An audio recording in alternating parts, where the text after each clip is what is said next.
কোরবানির ঈদ যত ঘনিয়ে আসছে তত সোশ্যাল মিডিয়ায় ভেসে বেড়ায় কুরবানির পশু নিয়ে সেলফি, ভিডিও আর ছবি, গরুর গলায় মালা, পেছনে দাঁড়িয়ে হাসিমুখী ছবি এজন্য উৎসবের অংশ হয়ে উঠেছে। কিন্তু প্রশ্ন হলো, কোরবানির মতো ইবাদতের প্রাণকে এমনভাবে প্রদর্শন করা শরীয়তের দৃষ্টিতে কতটা গ্রহণযোগ্য? কুরবানি নিছক পশু জবাই নয়, এটি আল্লাহর জন্য একটি ইবাদত ও তাকওয়ার বহিঃপ্রকাশ।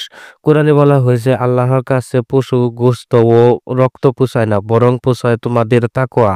এবাদতে আল্লাহর সন্তুষ্টির মুখ্য। যদি কারো ছবি পোস্ট করার পেছনে উদ্দেশ্য হয় গরুর দাম আঁকা, সৌন্দর্য প্রদর্শন করে বাহাদুরি দেখানো, তবে তা রিয়া বা লোক দেখানো হিসেবে গণ্য হবে, যা ইসলামে নিষিদ্ধ। রাসূল সাল্লাল্লাহু আলাইহি ওয়াসাল্লাম ইরশাদ করেন, আমি তোমাদের ব্যাপারে ছোট শিরক নিয়ে যতটা ভয় পাচ্ছি, অন্য কোনো বিষয় নিয়ে ততটা ভীত নয়। সাহাবীরা বলেছেন, হে আল্লাহর রাসূল, ছোট ছোট শিরক কি? রাসূল সাল্লাল্লাহু আলাইহি ওয়াসাল্লাম বললেন, রিয়া বা প্রদর্শন প্রিয়তা। আল্লাহ কিয়ামতের দিন বান্দাদের আমলের প্রতিদান প্রদানের সময় বলবেন, তোমরা পৃথিবীতে যাদের দেখাতে তাদের কাছে যাও, দেখো তাদের কাছে তোমরা কোনো কিছু প্রতিদান পাও কিনা। কোরবানির পশু নিয়ে ছবি তোলা কি হারাম?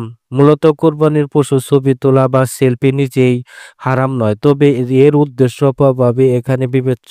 ইসলামী বিশেষজ্ঞদের মধ্যে যদি ছবি তোলা হয় কেবল প্রয়োজনে, অন্যদের কষ্ট না দিয়ে, অহংকার ছাড়া, তবে তা জায়েজ অর্থাৎ হারাম নয়। কিন্তু যদি উদ্দেশ্য হয় লোক দেখানো, আমি কত বড় গরু কুরবানি দিচ্ছি তা জাহির করা, তাহলে তা নিঃসন্দেহে নাজায়েজ এবং বড় গুনাহের কারণ হবে। মূলত অযথা শুধুই ফটোশুট শরীয়তের প্রয়োজনের ক্ষেত্রে নয়, তাই তা পরিহার করা শ্রেয়। বিশিষ্ট ইসলামী স্কলার শাইখ সালি আল মুজাদ্দিদ বলেন, কোরবানি পশু নিয়ে অহংকার বা দাম জাহির করা, গর্ব করা ইবাদতের অপমান। ইবাদত গোপনে করাই উত্তম, যা তাতে রিয়া বা লোক দেখানোর কবলে না পড়ে। সমাজে বিভ্রান্তি সৃষ্টি। বর্তমান সামাজিক যোগাযোগ মাধ্যমে গরুর দাম, আকার, জাত, কতজন মিলে কোরবানি করছেন, এসব নিয়ে অহেতুক প্রতিযোগিতা দেখা যায়। এতে সমাজের নিম্ন আয়ের মানুষের হীনমান্যতার ভোগে এবং ঈদের আনন্দ বিঘ্নতায় পরিণত হয়। ইসলাম এ ধরনের অসংবেদনশীল আচরণ নিরুৎসাহিত করে। আল্লাহ তাআলা বলেন, হে বিশ্বাসী, কোন সম্প্রদায় যেন অন্য সম্প্রদায়কে উপহাস না করে, হতে পারে তা তাদের হইতে উত্তম, আর নারীরা নারীদের উপহাস না করে, হতে পারে তার তাদের চাইতে উত্তম।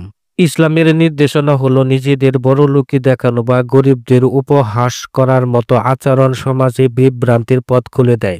তাই এসব আচরণ থেকে নিজেদের মুক্ত রাখতে হবে। ইবাদতকে কৌতুক বা বিনোদনের পরিণত করা মুমিনদের জন্য শোভনীয় নয়। কোরআনে এমন আচরণকে জাহান্নামীদের স্বভাব বলা হয়েছে, যা তাদের দিনকে ক্রীড়া ও তামাশা বানিয়েছে। আজ আমি তাদের ভুলে যাব। তাই কোরবানির পশু নিয়ে এমন আচরণ ইবাদতের পবিত্রতা নষ্ট করে এবং ইমানের জন্য তা হুমকি স্বরূপ। তাই গরু, মহিষ ও ছাগলের ছবি তোলা, শেয়ার করা একেবারে হারাম না হলেও তা রিয়া বা অহংকার আশঙ্কায় থাকার পরিহার করা শ্রেয়।